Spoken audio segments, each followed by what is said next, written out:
এ কাকা, আপনার 10 টাকা আইসক্রিমটা কই দেখি। আইসক্রিম তো আর একটু ভালো বানানো উচিত। এই আপনার চকবারটা তো দেয়নি আপনারা। হ্যাঁ, মানে একটা খান কিনে এটা 20 টাকা। এটা কত? 20 টাকা। তো যেটা দিলেন ওইটা কত? ওটাও 20 টাকা। তো এইটা ভালো চকবার, ভালো। তাহলে এইটা দিতেন। আর এটা অনেকেই তো আবার কয় তো ভালো লাগে না এই তো। আপনার 10 টাকাটা খান। এটা তো আরও পানি পানি। হ্যাঁ এইটাই ভালো, অরেঞ্জ সবচেয়ে ভালো টক মিষ্টি। ভালো তো, কিন্তু অনেকে ভালো কয় অনেকে খারাপ কয়, তাই কি আপনার ওই করবো, যে আমার কি করার আছে? দুধমালাই যে আইসক্রিম বেচে হুম ইগলুর, হুম। কত ভালো না কন। আর এগুলো হলে রাজা আইসক্রিমের কি কন তো সেটাই তো আমি বলছি, তা সেটার কাছাকাছি তো, তুলুন হইবে। সেটার কাছাকাছি হওয়ার কথা না। কুলফি আছে একটা 50 টাকা খাইলে মুখে লাগে, একটা আছে 100 টাকা। আমি তো এটাই মনে করছিলাম, ওই যে আমরা রাস্তায় রাস্তায় মানে খাইলাম বেশি সুবিধা লাগলো না, এই জন্য আপনারে বললাম আর কি। সমস্যা নাই।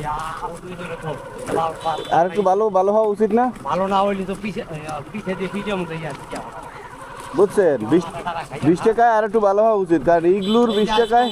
আর তাই এগুলো হলে রাজা, আইসক্রিমের রাজা, এটা না। সেটাই তো দেখলাম যে 20 টাকা আইসক্রিম, সেটা তো ভালো হওয়ার কথা। আপনি তো বানান না, যদিও যারা বানায় তাদের তো এই ব্যাপারটা যাই কইবেন যে 5 টাকায় খাইতেছে না সোজা। যাই যাই বলবেন কি জানেন, যাই বলবেন যে মানুষ 5 টাকায় খাইতেছেন, এবং বলবেন যে 20 টাকার আইসক্রিম, মানুষ তো ইগলু তো 20 টাকা আইসক্রিম পায় দুধমালাই।